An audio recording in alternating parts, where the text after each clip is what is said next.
Good morning. It is 6:34 a.m. on Tuesday, December 10th, 2019. I'm Christiana Ellis and I just got up. This is 5 more minutes.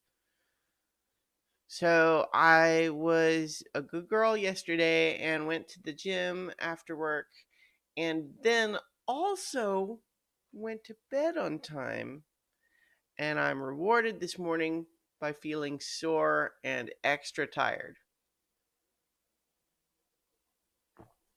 Which, rationally, I understand is, uh, the extra tired is probably partly because my body, the sore obviously from the workout, and then the extra tired is probably, just related to disrupting whatever my body's like expected sleep rhythms are. But the extra sleep is still probably helpful regardless of whether I'm feeling more sleepy right in the morning. But boy, it's just in terms of the visceral cause and effect feedback that my body gets for doing these things. Ah, ah, ah. I also posted the first part of the audio version of my Ironsworn gameplay session from the other day. That's posted on the So Many Levels podcast feed, as well as at my website on the regular Omni feed.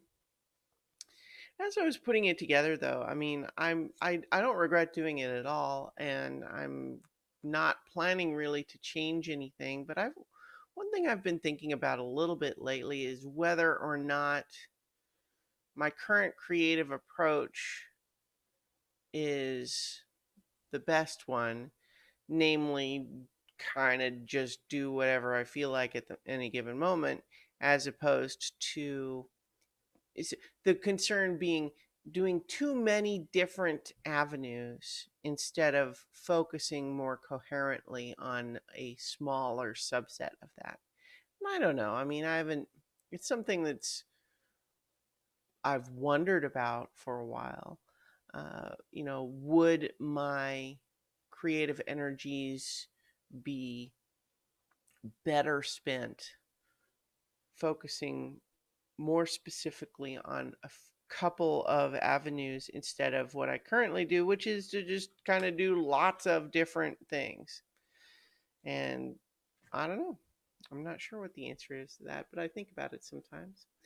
But in any event, what I also wanted to do today is to just acknowledge a little bit the stack of gaming stuff that I've ended up with, because a variety of Kickstarters, which I contributed to over a fairly long period of time, managed to all kind of pile up on me and give me, a bunch of rewards all in a relatively short amount of time. So I've got a stack and I'm just going to go through that stack. So, stack of gaming stuff. All right, so first up, I've got the hard copy now of Fate of Cthulhu. I've had the electronic version of this for a while, and I'm actually running a campaign of it where we've been having lots of fun. But as you can see, there's lots of cool artwork in this game, and we've been having a lot of fun with a slightly more optimistic take on the whole mythos, where the idea is that your time traveler's coming back from after the apocalypse, hoping to stop it from happening. And it's got a lot of neat mechanics in it, and we've been having a good time with it. That one's not streamed anywhere, so if you were wondering about that, that's the reason. I've also got After the War. Oops. Well, that one's reflecting off the cover. This is a science fiction role playing game of mimetic horror. And I booked this, or I supported the Kickstarter on it because it's got some really cool ideas in it. And I am excited to get to play it, especially since a friend of mine was talking about how, like, I have a problem where I keep backing Kickstarters for things and buying new games and I never get to play them. And so technically, I promised that I was going to run this one at some point. So I have not made that happen yet, but that's on the horizon somewhere. And we also got Cipher System Rulebook. Now, this is a generic RPG, meaning it is a system that could be used to run a variety of different kinds of games. You could do Dungeons and Dragons style fantasy. You could do far future stuff. The Numenera game is based on Cipher System. You could do conventional superhero, contemporary superheroes.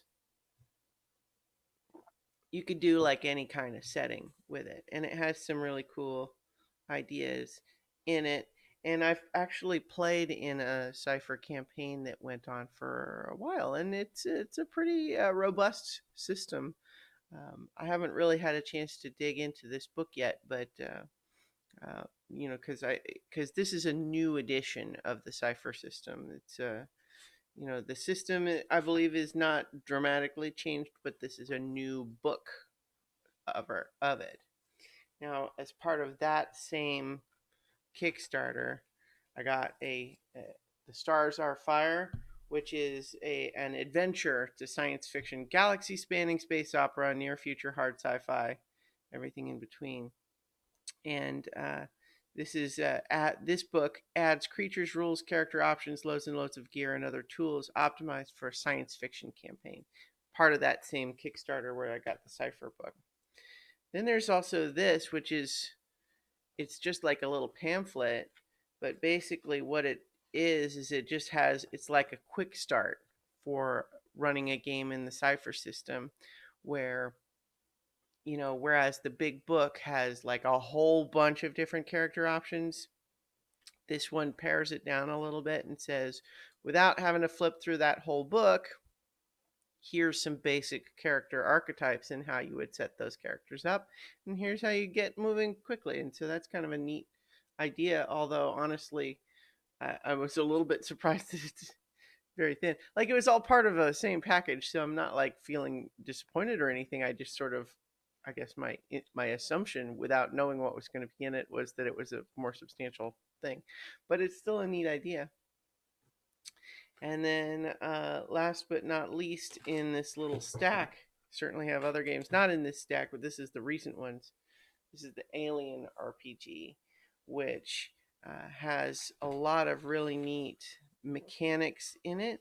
Like, whether or not you want to run a game that takes place in that kind of a setting, it has some really neat mechanical ideas about panic. Like, if you're in a horror game, sometimes people just freak out and don't make the optimal move. And this game actually kind of builds that in as a mechanic, is that as you do more and more stuff, you get more and more strain, which gets you more under pressure. And at a certain point, at the roll of the die, you might crack. And then you have to roll a die to see how you panic. So maybe you just drop your gun and run. Maybe you just start spraying everybody in the room with bullets. Maybe you just go catatonic. And and what's more, some of those panics mechanisms cause other people to have to check to see if they're going to panic. I think that's a really cool idea. So there's a lot of really cool ideas in the game space these days, and a lot of cool Kickstarters, and a lot of them have ended up in a big stack in my apartment right now. So anyway, that's where the most recent stack currently stands, and I'll leave it there for now. But we do have so many levels returning tonight. Returning, I mean, we didn't go anywhere since last week, but we're going to have another episode tonight where the heroes of legend are at the Grand Gala of the Fey Queen, and we're going to see where things go from there. So in the meantime, talk to you tomorrow for 5 more minutes.